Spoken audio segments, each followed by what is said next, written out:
Chapter 16. Marianne would have thought herself very inexcusable had she been able to sleep at all the first night after parting from Willoughby. She would have been ashamed to look her family in the face the next morning, had she not risen from her bed in more need of repose than when she lay down in it. But the feelings which made such composure a disgrace, left her in no danger of incurring it. She was awake the whole night, and she wept the greatest part of it. She got up with a headache, was unable to talk, and unwilling to take any nourishment, giving pain every moment to her mother and sisters, and forbidding all attempt at consolation from either. Her sensibility was potent enough. When breakfast was over she walked out by herself, and wandered about the village of Allenham, indulging the recollection of past enjoyment and crying over the present reverse for the chief of the morning. The evening passed off in the equal indulgence of feeling. She played over every favourite song that she had been used to play to Willoughby, every air in which their voices had been oftenest joined, and sat at the instrument gazing on every line of music that he had written out for her, till her heart was so heavy that no farther sadness could be gained. And this nourishment of grief was every day applied. She spent whole hours at the pianoforte alternately singing and crying, her voice often totally suspended by her tears. In books too, as well as in music, she courted the misery which a contrast between the past and present was certain of giving. She read nothing but what they had been used to read together. Such violence of affliction indeed could not be supported forever.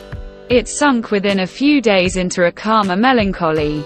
But these employments, to which she daily recurred, her solitary walks and silent meditations, still produced occasional effusions of sorrow as lively as ever. No letter from Willoughby came, and none seemed expected by Marianne. Her mother was surprised, and Eleanor again became uneasy. But Mrs. Dashwood could find explanations whenever she wanted them, which at least satisfied herself. "Remember, Eleanor," said she, "how very often Sir John fetches our letters himself from the post, and carries them to it. We have already agreed that secrecy may be necessary, and we must acknowledge that it could not be maintained if their correspondence were to pass through Sir John's hands." Eleanor could not deny the truth of this, and she tried to find in it a motive sufficient for their silence. But there was one method so direct, so simple, and in her opinion so eligible of knowing the real state of the affair, and of instantly removing all mystery, that she could not help suggesting it to her mother. "Why do you not ask Marianne at once," said she, "whether she is or she is not engaged to Willoughby? From you, her mother, and so kind, so indulgent a mother, the question could not give offence. It would be the natural result of your affection for her. She used to be all unreserve, and to you more especially. I would not ask such a question for the world. Supposing it possible that they are not engaged, what distress would not such an inquiry inflict? At any rate it would be most ungenerous. I should never deserve her confidence again, after forcing from her a confession of what is meant at present to be unacknowledged to anyone. I know Marianne's heart. I know that she dearly loves me, and that I shall not be the last to whom the affair is made known, when circumstances make the revealment of it eligible. I would not attempt to force the confidence of anyone, of a child much less, because a sense of duty would prevent the denial which her wishes might direct." Eleanor thought this generosity overstrained, considering her sister's youth, and urged the matter farther, but in vain. Common sense, common care, common prudence, were all sunk in Mrs. Dashwood's romantic delicacy.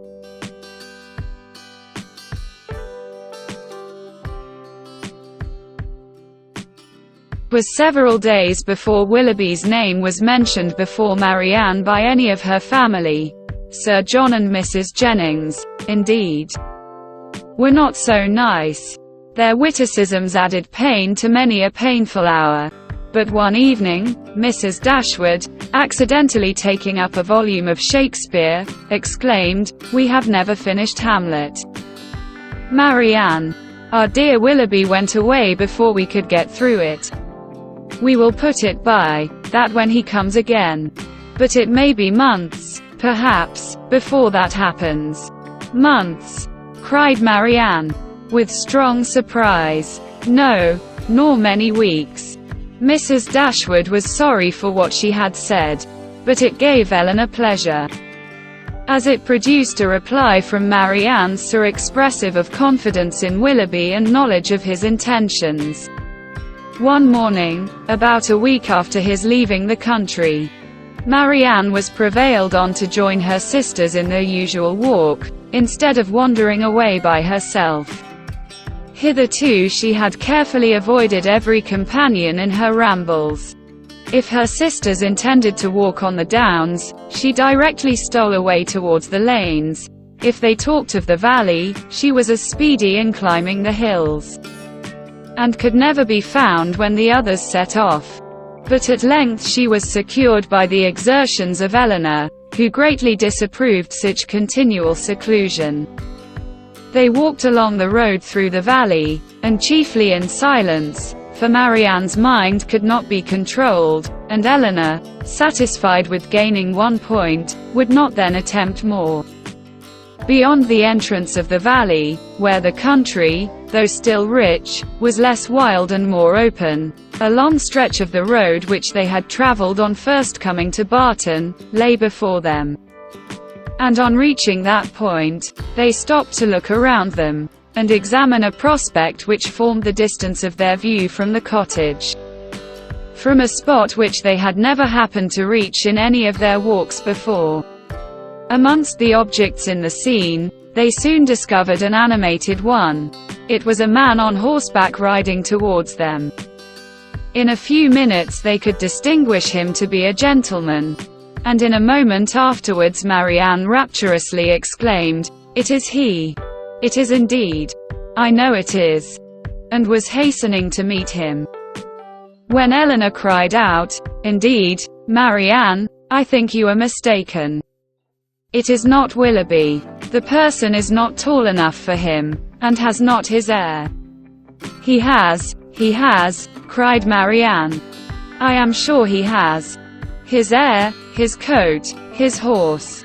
I knew how soon he would come." She walked eagerly on as she spoke, and Eleanor, to screen Marianne from particularity, as she felt almost certain of its not being Willoughby, quickened her pace and kept up with her. They were soon within 30 yards of the gentleman. Marianne looked again. Her heart sunk within her, and abruptly turning round, she was hurrying back, when the voices of both her sisters were raised to detain her. A third, almost as well known as Willoughby's, joined them in begging her to stop, and she turned round with surprise to see and welcome Edward Ferrars. He was the only person in the world who could at that moment be forgiven for not being Willoughby, the only one who could have gained a smile from her. But she dispersed her tears to smile on him, and in her sister's happiness forgot for a time her own disappointment. He dismounted, and giving his horse to his servant, walked back with them to Barton, whither he was purposely coming to visit them. He was welcomed by them all with great cordiality, but especially by Marianne, who showed more warmth of regard in her reception of him than even Eleanor herself. To Marianne, indeed, the meeting between Edward and her sister was but a continuation of that unaccountable coldness which she had often observed at Norland in their mutual behavior. On Edward's side, more particularly, there was a deficiency of all that a lover ought to look and say on such an occasion. He was confused, seemed scarcely sensible of pleasure in seeing him, looked neither rapturous nor gay.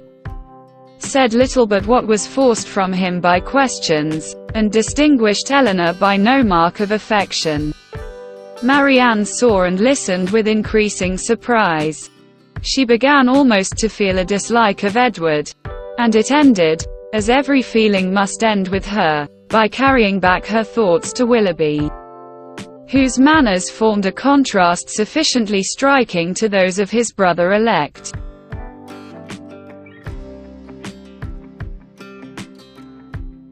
After a short silence which succeeded the first surprise and inquiries of meeting, Marianne asked Edward if he came directly from London. No. He had been in Devonshire a fortnight. A fortnight, she repeated, surprised at his being so long in the same county with Eleanor without seeing her before. He looked rather distressed as he added that he had been staying with some friends near Plymouth. "Have you been lately in Sussex?" said Eleanor. "I was at Norland about a month ago." "And how does dear Norland look?" cried Marianne. Dear Norland," said Eleanor, "probably looks much as it always does at this time of the year. The woods and walks thickly covered with dead leaves." "Oh," cried Marianne, "with what transporting sensation have I formerly seen him fall! How have I delighted, as I walked, to see them driven in showers about me by the wind!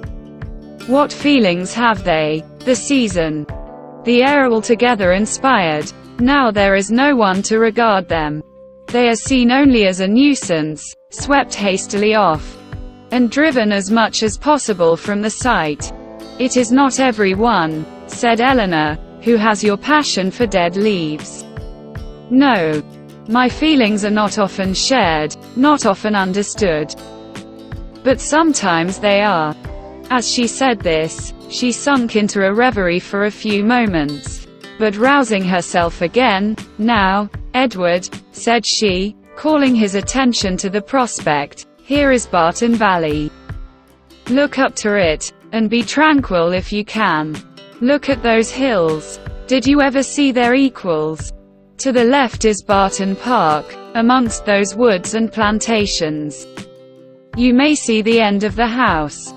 And there, beneath that farthest hill, which rises with such grandeur, is our cottage." "It is a beautiful country," he replied. "But these bottoms must be dirty in winter. How can you think of dirt, with such objects before you?" "Because," replied he, smiling, "among the rest of the objects before me, I see a very dirty lane." "How strange," said Marianne to herself as she walked on. "Have you an agreeable neighborhood here? Are the Middletons pleasant people?" "No, not all," answered Marianne. "We could not be more unfortunately situated." "Marianne," cried her sister, "how can you say so? How can you be so unjust? They are a very respectable family, Mr. Ferrars, and towards us have behaved in the friendliest manner. Have you forgot, Marianne, how many pleasant days we have owed to them?" "No," said Marianne, in a low voice. "Nor how many painful moments." Eleanor took no notice of this, and directing her attention to their visitor, endeavored to support something like discourse with him, by talking of their present residence, its conveniences, and extorting from him occasional questions and remarks. His coldness and reserve mortified her severely. She was vexed and half angry. But resolving to regulate her behavior to him by the past rather than the present, she avoided every appearance of resentment or displeasure, and treated him as she thought he ought to be treated from the family connection.